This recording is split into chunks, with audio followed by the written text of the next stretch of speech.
Hi friends, ఈ video మీకు నచ్చినట్లయితే ఒక లైక్ చేయండి ఫ్రెండ్స్. ఈరోజు ఎపిసోడ్ అయితే ఏం జరిగిందో ఈ వీడియోలో మనం డిస్కస్ చేసేసుకుందాం ఫ్రెండ్స్. నిన్న ఆదర్శ్తో కలిసి వాకింగ్కి వెళ్తానని ముకుంద మాట ఇచ్చింది కదా, ఆ మాట గుర్తుండి వెంటనే ఆదర్శ్ ముకుంద రూమ్ దగ్గరికి వచ్చేసి, ఏంటి ముకుంద ఇంకా శారీలో ఉన్నావు, నాతో పాటు జాగింగ్కి వస్తానన్నావు కదా, ఇంకా ఎందుకు రెడీ అవ్వలేదు అని అడుగుతూ ఉంటాడు ఫ్రెండ్స్. దానికి ముకుంద తప్పించుకోవడానికి, నాకు కాలు నొప్పిగా ఉంది, అందుకే రాలేకపోతున్నాను, కాళ్ళు బెనికింది అని చెప్పేస్తుంది ఫ్రెండ్స్. ఇక దాంతో ఆదర్శ్ అయితే, అవునా నాకు ముందే చెప్పాల్సింది కదా, నేను పెయిన్ కిల్లర్ ఏదైనా వాడేవాడిని స్ప్రే చేసి, అది నేను తీసుకువెళ్ళి నా రూమ్లో ఉన్న స్ప్రే తీసుకువస్తాను, అప్పుడు నీకు నొప్పి తగ్గిపోతుంది అని ఆదర్శ్ అంటూ ఉంటాడు ఫ్రెండ్స్. ముకుంద్ అయితే, వద్దు ఆదర్శ్, నా రూమ్లో కూడా ఉంది, నేను స్ప్రే చేసుకుంటూ ఉండగానే నువ్వు డోరు లాక్ చేసావు, అందుకే నేను ఆ పని ఆపేసి నేను డోర్ తీసడానికి వచ్చాను, అంతే తప్ప అంతకు మించి ఏమీ లేదు, నువ్వు నా కోసం తీసుకురావాల్సిన అవసరం లేదు అని ముకుంద అంటూ ఉంటుంది ఫ్రెండ్స్. సరే నువ్వు వెళ్ళు, నీ జాగ్రత్తని ఎందుకు చెడగొట్టుకోవడం, అంటే నీకు ఇలా ఉంటే నేను ఎలా వెళ్తాను, నేను కూడా వెళ్ళను, మనం ఆ విషయం డిస్కస్ చేసుకోవడానికి కదా వెళ్దాం అనుకున్నాము, కనీసం ఇప్పుడు ఆ విషయం డిస్కస్ చేసుకునే టైం లేదు కదా, ఇప్పుడు నేను ఒక్కడినే వెళ్ళి ఏం ప్రయోజనం అని ఆదర్శ్ అంటూ ఉంటాడు ఫ్రెండ్స్. అదేంటి ఆదర్శ్ గారు, అది హెల్త్కి సంబంధించింది కదా, నేను లేకపోయినా మీరు చేసుకోవచ్చు అని ముకుంద అక్కడి నుంచి తప్పించుకుంటుంది ఫ్రెండ్స్. అమ్మయ్య, ఎలాగోలా ఆదర్శ్ నుంచి తప్పించుకున్నాను అని చాలా హ్యాపీగా ఫీల్ అవుతూ ఉంటుంది ఫ్రెండ్స్. ముకుంద అయితే ఇక మురారి అయితే నిద్రపోతూ ఉంటాడు, కృష్ణ అయితే నైట్ అంతా నిద్ర లేకుండా గడిపేస్తుంది కదా, ఇక మార్నింగ్ లేసేసి ఆలోచిస్తూ ఉంటుంది, అసలు మురారి ఎందుకు ఇలా బిహేవ్ చేస్తున్నారు, ఏదో నిజం నాకు తెలియకుండా దాచిపెట్టాడంటే నేను అది పరిమళ డాక్టర్ గారిని అడిగి తెలుసుకో అని కృష్ణ ఆలోచిస్తూ ఉంటుంది. వెంటనే నేను హాస్పిటల్కి వెళ్ళి పరిమళ డాక్టర్ గారిని కలవాలి అని అనుకుంటుంది. ఈ లోపే మురారి కూడా నిద్రలేస్తాడు ఫ్రెండ్స్. మురారి నిద్రలేవడు, ముందే లేచేసావా, నన్ను కూడా లేపొచ్చు కదా, ఎందుకు లేపలేదు అని మురారి అంటాడు ఫ్రెండ్స్. అంటే నేను నిన్న నిద్రపోయా కదా, అందుకని మీరు కూడా అలసిపోయారు కదా బాధతోటి, అందుకే నేను కూడా ఈరోజు మిమ్మల్ని నిద్ర లేపలేదు, కొంచెం రెస్ట్ తీసుకుంటారు అని, నేనేం అలసిపోయాను అని అంటుంటే, అంటే మీ మనసుకు బాధ ఉంది కదా, ఆ బాధ కారణంగా మీరు అలసిపోయారు, అందుకే నేను మిమ్మల్ని లేపలేదు అని కృష్ణ అంటూ ఉంటుంది ఫ్రెండ్స్. ఈలోపు నేను గుడికి వెళ్దాం అని అంటూ ఉంటుంది, నేను కూడా రావచ్చా అని ముకుంద ఎంటర్ అయిపోతుంది ఫ్రెండ్స్. ఇక దాన్ని చూసి కృష్ణకి అయితే ఆశ్చర్యపడింది, నేను గుడి వంక పెట్టుకుని హాస్పిటల్కి వెళ్దాం అనుకుంటే ఈ మీరా ఏంటి మధ్యలో ఇన్వాల్వ్ అయిపోయిన ప్రతి పనికి అడ్డొస్తుంది అని కృష్ణ బాధపడుతూ ఉంటుంది ఫ్రెండ్స్. అసలు విషయం ఏంటో తెలుసుకోవడానికి నేను హాస్పిటల్కి వెళ్ళి పరిమళ డాక్టర్ని అడిగేది విషయం తెలుసుకుందామని నేను అనుకుంటుంటే తినేందుకు నాకు అడ్డుపడుతుంది అని కృష్ణ అనుకుంటూ ఉంటుంది ఫ్రెండ్స్. గుడికే కదా కృష్ణ, నీకు ఒంట్లో కూడా బాగాలేదు కదా, ముకుందని వెంట తీసుకెళ్ళు, తను నీకు హెల్ప్గా ఉంటుంది అని మురారి కూడా అంటూ ఉంటాడు ఫ్రెండ్స్. అప్పే నేను ఏదో అనే పర్సనల్గా దేవుణ్ణి అడుగుదాం అనుకుంటున్నాను, అందుకే నేను ఒంటరిగా వెళ్దాం అనుకుంటున్నాను, కావాలంటే నువ్వు వెళ్ళు అని ముకుందని అవాయిడ్ చేస్తూ ఉంటుంది ఫ్రెండ్స్. నువ్వు మనసులో కోరుకో, ఏదైనా కోరికైనా ఎవరైనా సరే మనసులో కోరుకుంటారు కదా, దానికి నన్నెందుకు వద్దంటుంది అని ముకుందకి డౌట్ వస్తూ ఉంటుంది ఫ్రెండ్స్. కృష్ణ టోటల్లీ ముకుందని అవాయిడ్ చేస్తూ ఉంటుంది ఫ్రెండ్స్. సరేలేండి నేను వెళ్తానులే, వెళ్ళేటప్పుడు నిన్ను పిలుస్తానులే, మీరు ఫ్రెష్ అవ్వండి అని మురారి అంటూ ఉంటుంది.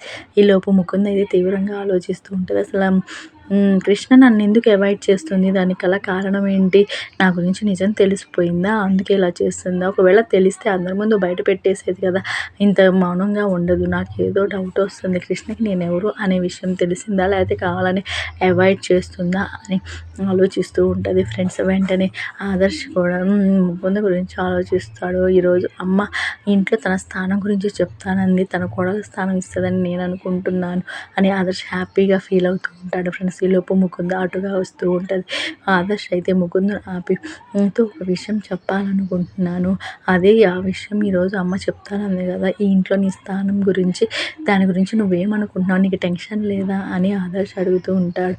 అబ్బే టెన్షన్ ఏమీ లేదు, నాకు నచ్చింది అయితే నేను ఒప్పుకుంటాను, నాకు నచ్చింది అయితే నేను ఎప్పటికీ ఒప్పుకొని తిరస్కరిస్తాను అని చాలా ధైర్యంగా ముకుంద అయితే చెప్పేస్తూ ఉంటుంది ఫ్రెండ్స్. ఆదర్శ్ ఏదానికి, మా అమ్మ ఇంటికి పెద్ద, తను ఏదైనా చెప్పినప్పుడు నువ్వు తన మాటకి కొంచెం గౌరవం, అట్లా మొహం మీదే కాదు అని చెప్పకూడదు కదా అని ఆదర్శ్ అంటాడు.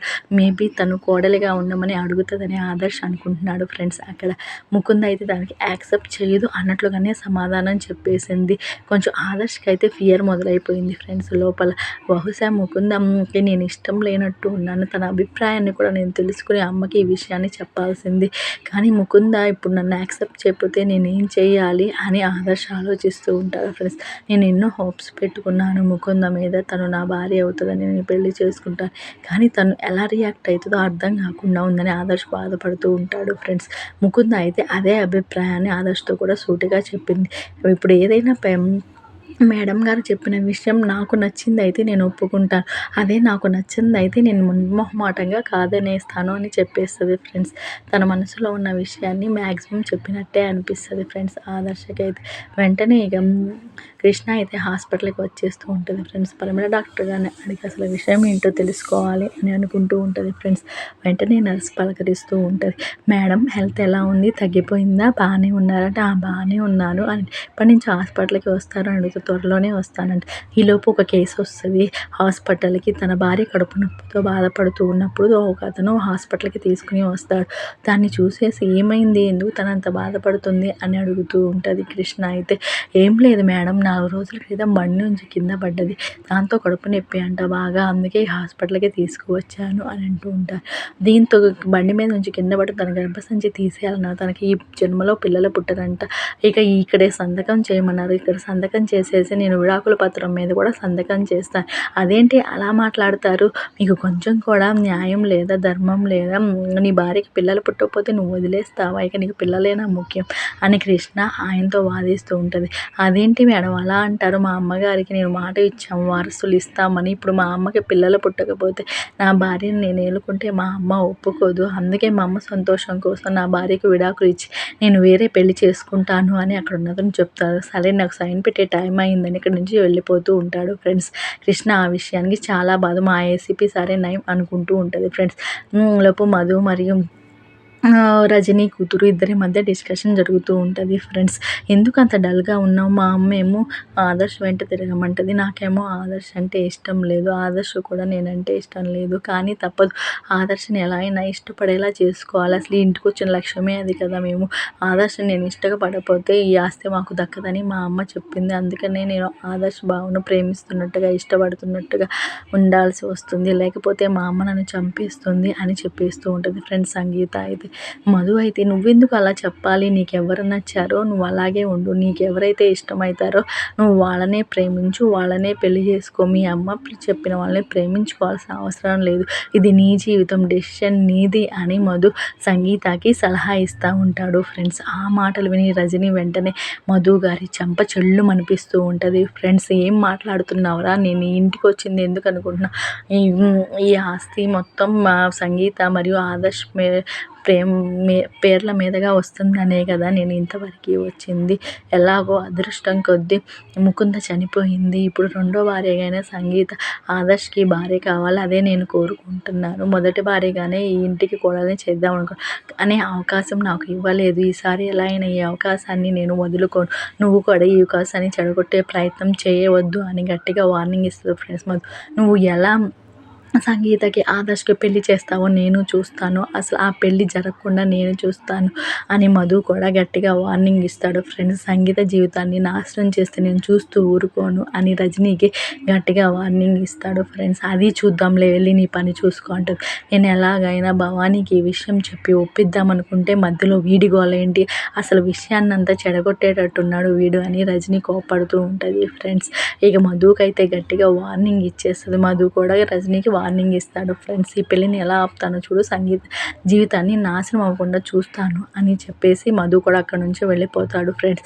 ఇక నెక్స్ట్ సీన్లో అయితే ఇక కృష్ణ హాస్పిటల్కి వచ్చేస్తుంది, పరిమళ డాక్టర్ గారు రూమ్లోకి వస్తుంది. కానీ పరిమళ డాక్టర్ అక్కడ మీకు తెలియదా, పరిమళ డాక్టర్ గారు మార్నింగే యూఎస్ఏకి వెళ్ళిపోయారు, ఒక 1 మంత్ అక్కడే ఉంటారు, అక్కడ కొన్ని సర్జరీలు ఉన్నాయని కాల్ వచ్చింది, యాక్చువల్గా నెక్స్ట్ వీక్ వెళ్ళాల్సింది కానీ ముందే ఫోన్ వచ్చింది ఇంకా సర్జరీస్ ఉన్నాయని రమ్మన్నారు, మ్యాక్సిమం ఈ సమ్మర్ అంతా మేడం యూఎస్లోనే ఉంటారు, ఉన్నారు అని అక్కడ డాక్టర్ చెప్తూ ఉంటారు ఫ్రెండ్స్. అవునా ఒక్క విషయం కూడా తెలీదు నాకు దీని గురించి, పర్మనెంట్ డాక్టర్గా ఉన్నారేమో అనుకుంటూ ఉంటుంది ఫ్రెండ్స్. ఇక ఈలోపు నెక్స్ట్ డే ప్రోమో వచ్చేస్తుంది ఫ్రెండ్స్. కృష్ణకి అయితే నిజం తెలిసిపోతుంది, తనకి గర్భసంచి ప్రాబ్లం ఉన్నది, దాన్ని తీసేయాలని అక్కడ డాక్టర్ చెప్తూ ఉంటుంది ఫ్రెండ్స్. దాన్ని విని కృష్ణ అయితే చాలా కన్నీరు మున్నీరుగా బాధపడుతూ ఉంటుంది ఫ్రెండ్స్. ఈలోపు మురారి కూడా సీన్లోకి వస్తాడు. మురారి కృష్ణని ఓదార్స్తూ ఉంటాడు. ఈ ఎపిసోడ్ మీకు నచ్చినట్లయితే ఒక లైక్ చేయండి ఫ్రెండ్స్.